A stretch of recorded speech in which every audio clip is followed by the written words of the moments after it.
into the whose driveway here now. See what's going on.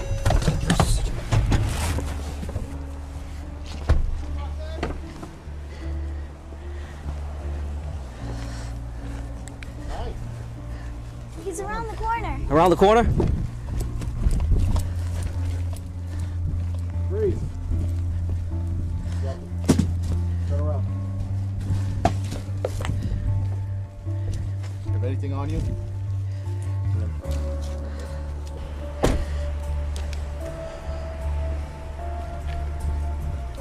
Well, we just apprehended the Grinch, trying to break into a house, trying to steal Christmas. That's not going to happen on our watch. Ooh, and he's a foul one, too.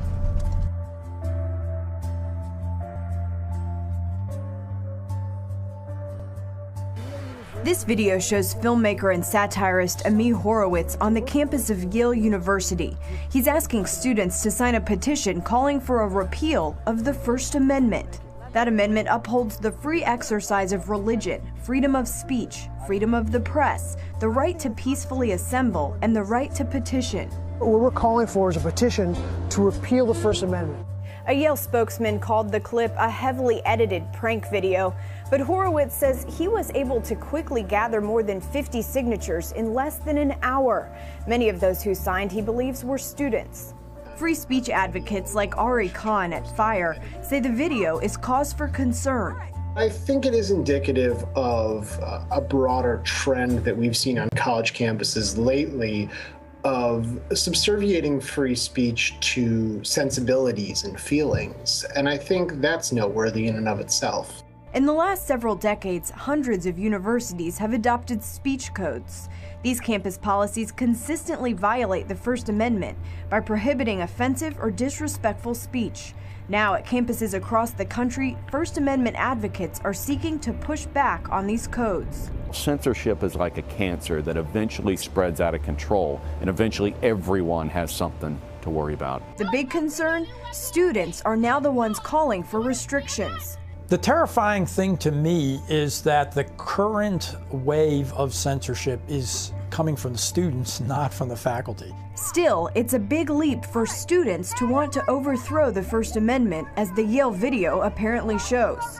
I think students often don't consider the practical implications of arguments against free speech. And I think that the video maybe in some way exposes that because, ironically, abolishing the First Amendment would abolish Horowitz's right to circulate such a petition and the students' right to sign such a petition. Free speech advocates say this video should serve as a wake-up call. Apparently, a new generation doesn't view the First Amendment the way so many Americans have for so long. Well, after 32 years of banning blood donations from gay and bisexual men, federal health officials are now lifting the lifetime ban, allowing them to donate to our nation's blood supply. The ban initially went into effect during the early AIDS crisis, but medical groups and gay activists have argued the ban could no longer be justified due to modern screening methods. It's not a total victory for these activists, however. Major restrictions will remain on who can donate. For example, gay and bisexual males must not have had sex with another man for at least 1 year prior to donating. Critics of the provision argue it's a double standard and question how abstinence can even be proven in the first place. The Food and Drug Administration says the change is, quote, backed by sound science and continues to protect our blood supply. A restaurant chain in Texas is warning customers that their eatery is, quote, politically incorrect. The CEO of Berry Hill Baja Grill says he's Jewish and he still sees nothing wrong with saying Merry Christmas. The chain has posted signs outside all locations, all 9 locations, saying Merry Christmas, God bless America, and in God we trust. The sign also notes that customers can leave if they are offended. Folks have probably heard now about the mix-up at the Miss Universe contest where the wrong woman was crowned, but you may not have heard about what happened to Miss Puerto Rico. She was suspended for tweeting comments opposing Islam. It all started when filmmaker Michael Moore tweeted that everyone should post photos with signs that say we are all Muslim. But Destiny Velez, she didn't like that idea. She tweeted, there's no comparison between Jews, Christians, and Muslims. Jews nor Christians have terrorizing agendas in their sacred books. CNN reports Velez has apologized and her Twitter account has been taken down, but the Miss Puerto Rico organization has still suspended her. Protesters in Minneapolis have attempted to shut down the city's airport this afternoon.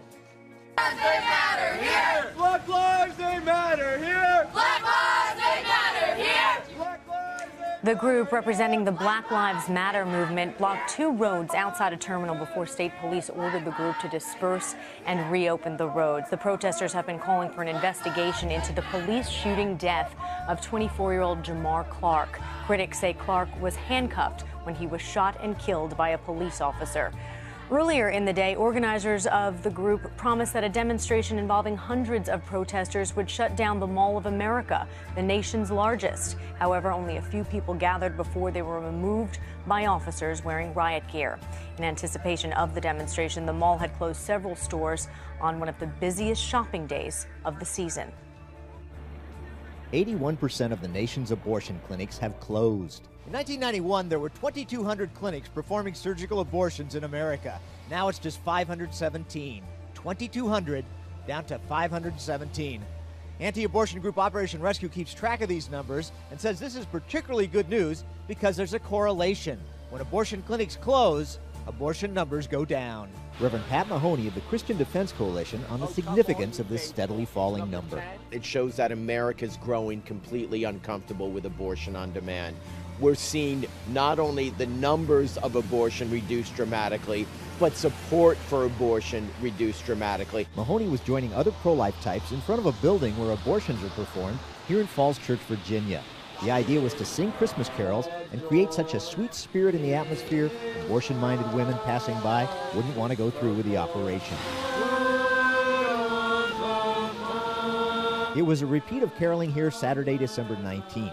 But the peace that day was interrupted repeatedly when abortion patient escorts kept yelling loudly at the pro-life people. They were doing abortions here on Saturday, so there were several escorts here.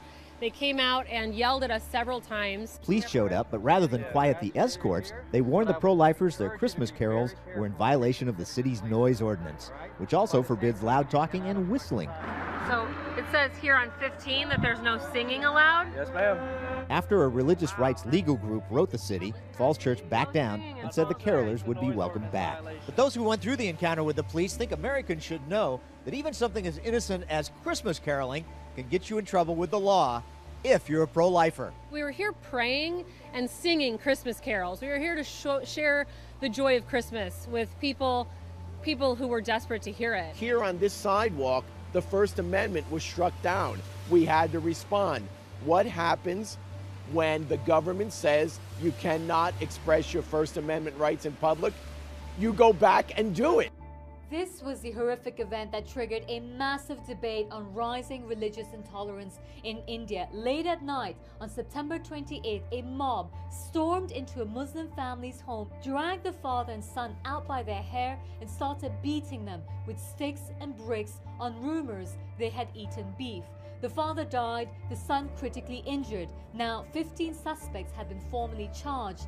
India is predominantly Hindu, and Hindus believe cows are sacred. Slaughtering them is banned in most Indian states.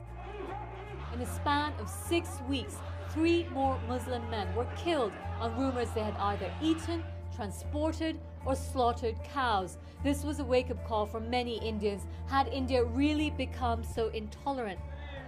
Ever since Prime Minister Narendra Modi came to power in May 2014, many feared his Hindu national supporters were emboldened by his election, and attacks along religious lines are on the rise. Despite the government's condemnation of religious violence, critics say they're not doing enough to discourage such attacks. And it's not just about beef. Some Muslims and Christians claim they have been forced to convert into Hinduism by fringe groups. Prominent secular authors have been killed for their writings against Hindu mythology, and black ink was smeared on this man for simply holding a book launch with a Pakistani politician turned writer.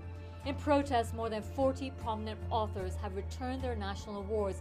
They say they are being stifled in a country that has always been an open, secular, and pluralistic society.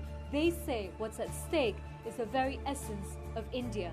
Moving on, our mortar shell fired by Daesh Takfiri militants slams into a school in Syria's eastern city of Deir al-Zawar, killing at least 9 schoolgirls. The attack has reportedly left 20 others wounded. Some sources say the fatalities are likely to increase, as many of the wounded are in critical condition. Civilian structures, especially schools, have frequently been targeted by Daesh and other foreign-backed militants in Syria. Just last week, rocket strikes on a school district in Damascus suburbs killed dozens on the same day. Mortar attacks targeting residential neighborhoods in the capital killed 3 and wounded at least 30 people. The attacks come as Syrian troops backed by Russian airstrikes have liberated many areas from militants dealing heavy blows to them.